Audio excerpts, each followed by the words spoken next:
Bienvenidos. En este módulo vamos a analizar la evaluación y análisis económico de fotobioreactores. En concreto lo haremos sobre un fotobioreactor tubular, aunque el ejercicio es aplicable a cualquier otra tecnología. El primer punto a analizar es el consumo de energía en el sistema. Cualquier fotobioreactor, no solo el reactor, sino toda la instalación de producción, va a conllevar la utilización de ciertos equipos que consumen energía. En el caso de reactores tubulares, bombas centrífugas, soplantes de aire, decantadores o centrifugadores, la unidad de preparación de medio, etc.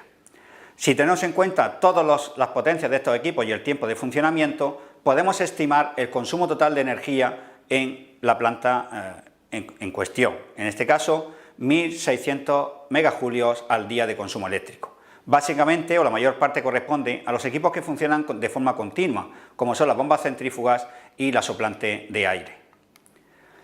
Si analizamos este consumo de energía y lo comparamos con la cantidad de energía que recibimos en el sistema, vemos que la cantidad de energía fijada o consumida es mucho menor que la energía recibida desde el Sol. Más aún, la cantidad de energía fijada químicamente por la biomasa es aún menor que el consumo de energía neto del sistema. Esto nos indica que nuestro fotobioreactor no es sostenible energéticamente, aunque hay que mencionar que esta planta se construyó para producir biomasa de alto valor y no para la producción de energía. En cualquier caso, si queremos tener sistemas sostenibles energéticamente, tenemos que tener en cuenta que la capacidad máxima de producción de energía se sitúa alrededor de 1 megajulio por metro cuadrado y día en forma de biomasa, con lo cual, si queremos ser sostenibles, tenemos que tener un autoconsumo inferior al 20% de ello. Esto nos muestra en la gráfica cómo, según la relación volumen-superficie del reactor, podemos jugar con distintos consumos específicos para alcanzar ese objetivo, pero siempre por debajo de los 40-50 vatios por metro cúbico de consumo máximo. En relación al balance de materia, es decir, la cantidad de nutrientes o de insumos que consumimos en el sistema, podemos hacer un balance totalmente análogo. En este caso se han contabilizado los nutrientes más importantes, como bicarbonato, sulfato, nitrato, fosfato, etc. Los resultados muestran que el rendimiento, es decir, la cantidad que realmente se utiliza respecto de lo que se incorpora al sistema, son bastante elevados, en algunos casos del 80 al 90%. Sin embargo, siempre hay unas pérdidas inherentes al sistema. Cabe mencionar que hay unos requerimientos mínimos de suministro de nutrientes que vienen determinados por la composición de la biomasa. En base a una composición tipo del 45% de carbono, 7% de nitrógeno y 1% de fósforo, se puede estimar que aproximadamente se requieren unas 2 toneladas de dióxido de carbono, 0,3 toneladas de nitrato y 0,03 toneladas de fosfato para producir una sola tonelada de biomasa. Resumidos o analizados los consumos principales del sistema, para analizar, llevar a cabo el análisis económico, la metodología es bastante sencilla. Debemos de partir de un diagrama de bloques del sistema y pasar después a un diagrama de flujo en el que definamos todas las corrientes que forman parte de la etapa productiva. Esto nos permitirá diseñar y seleccionar los equipos principales y, en base a ello, el coste de estos equipos principales. Estableciendo la vida útil del proceso, podemos calcular o promediar cuál va a ser la depreciación o amortización de esos equipos a lo largo de la vida útil. Hay que sumarle a ese coste de depreciación los consumos que tengamos en el proceso, tanto de nutrientes como agua y energía, y finalmente la mano de obra necesaria para la operación y mantenimiento de la planta. Teniendo en cuenta todos estos factores, se puede estimar de forma sencilla el coste de producción de biomasa final en cualquier planta. El diagrama de bloques nos permite considerar las etapas principales del proceso, que serán cada una de ellas adecuadamente diseñadas. En el medio de cultivo tenemos que proveer el agua, los nutrientes e incluso el equipo de esterilización que vayamos a usar. En cuanto al reactor, tenemos que seleccionar la tecnología del reactor y, en base a ello, los consumos que va a haber de dióxido de carbono, electricidad, etc.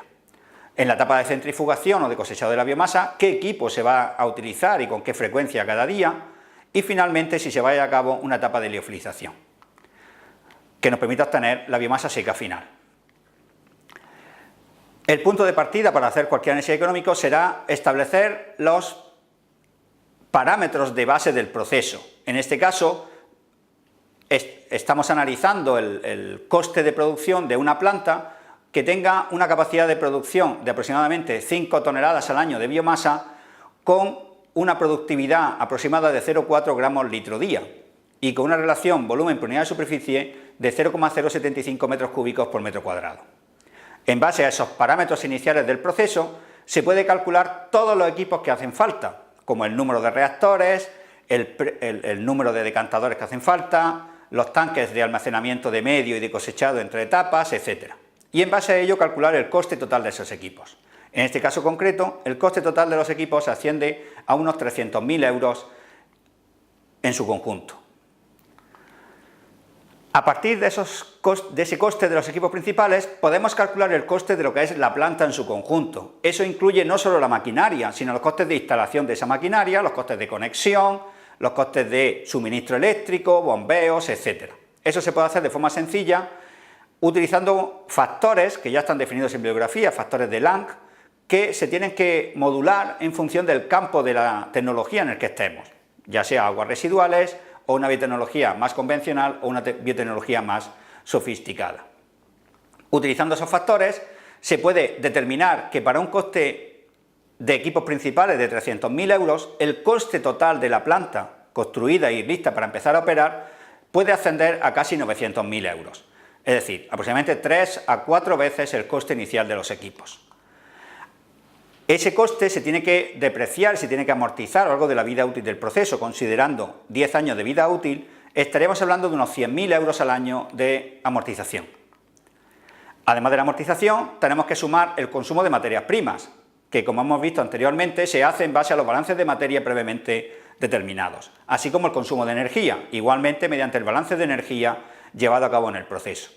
Lo último que quedaría sumar sería las necesidades de mano de obra, que cuando se trata de una planta pequeña como la planificada, destinada básicamente a investigación o producción de pequeños lotes, puede ser tan alta como 3 personas por hectárea para su operación. Con esos números se puede ya realizar un primer análisis del coste de producción. En el caso de esta planta de 400 metros cuadrados, los valores muestran que el coste de producción no puede bajar de los 60 euros el kilo aproximadamente. Y además de ese coste de producción, el 50% corresponde a la mano de obra y aproximadamente el 40% corresponde a la depreciación. En el caso de la depreciación, los equipos que más contribuyen a este coste son el liofilizador y los fotobioreactores, mientras que en las materias primas y utilities o consumibles, el consumo de energía y el consumo de dióxido de carbono son los componentes principales. En cuanto a la mano de obra, pues la mano de obra directa implicada en la operación de la planta es la parte más importante. Por lo tanto, este coste se ha demostrado razonable porque coincide con los valores netos que se han medido experimentalmente en la situación real y además nos permite identificar los factores más críticos y por tanto las estrategias para reducir este coste de producción. Evidentemente, lo primero que tenemos que hacer es reducir la mano de obra implicada en la operación de la planta, también incrementar el tamaño de la planta para tener una mejor economía de escala en el proceso, pasar de las 4 o 5 toneladas hasta aproximadamente unas 200 toneladas al año, evitar la liofilización de la biomasa, que supone un coste muy grande tanto en inversión como en consumo de energía, no esterilizar el medio de cultivo porque también lleva un consumo de energía y equipamiento que incrementan los costes, reducir el consumo de energía de los reactores, que ahora mismo están sobredimensionados o el consumo de las bombas es excesivo respecto a lo inicialmente previsto, y con ello podemos calcular los nuevos costes de producción.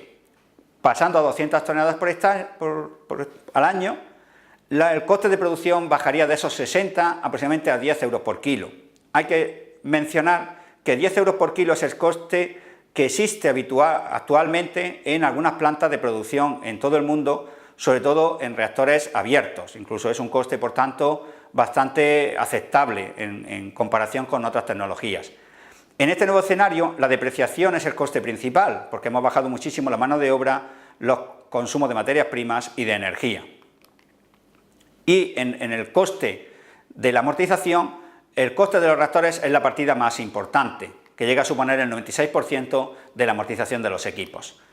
En cuanto a materias primas y consumibles, el CO2 vuelve a ser el componente principal y en cuanto a la mano de obra, aunque se ha reducido mucho, la mano de obra directa sigue siendo la principal contribución al coste. Este cálculo demuestra, o estos resultados demuestran, que la economía de escala favorece la rentabilidad del proceso, pero también hay que tener en cuenta si se puede llegar a estos factores de escala y garantizar la correcta operación de los sistemas.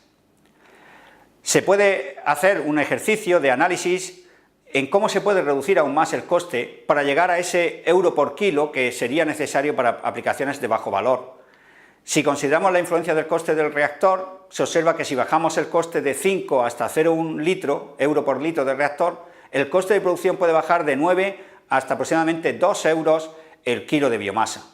Si queremos bajar aún más, tendríamos que utilizar CO2 de fuentes gratuitas o de fuentes que incluso cobráramos por su utilización, con lo cual si bajáramos el coste del CO2 de los 0,3 euros kilo actuales hasta un CO2 gratuito, nos aproximaríamos al 1,4 euros por kilo en este tipo de tecnologías. Si queremos reducir aún más, tenemos que pasar obligatoriamente a reactores abiertos, porque los reactores abiertos tipo Ratheway son los más económicos en su instalación, por tanto los que permiten unos menores costes de construcción del reactor, y aunque bien es cierto que no producen tanto como reactores tubulares, nos permiten alcanzar elevadas productividades. Haciendo un ejercicio análogo al que hemos realizado para reactores tubulares con reactores Ratheway, podemos identificar que los costes actuales de producción de reactores Ratheway pueden estar alrededor de los 2,5 euros, valor que coincide con los costes de producción que normalmente hay en los sistemas más extendidos, y si queremos bajar este coste de producción tenemos que acometer dos etapas principales. La primera es la etapa de cosechado de la biomasa, que nos permite bajar notablemente el coste de producción respecto del inicial, y la segunda es el tipo y coste, por tanto, de nutrientes a utilizar. Solo si utilizamos aguas residuales como fuente de nutrientes y gases de combustión como fuente de CO2, podremos alcanzar costes de producción inferiores a 1 euro por kilo. Concluye de esta forma esta pequeña revisión de los costes principales y de los rendimientos que se pueden alcanzar en sistemas de cultivos reales.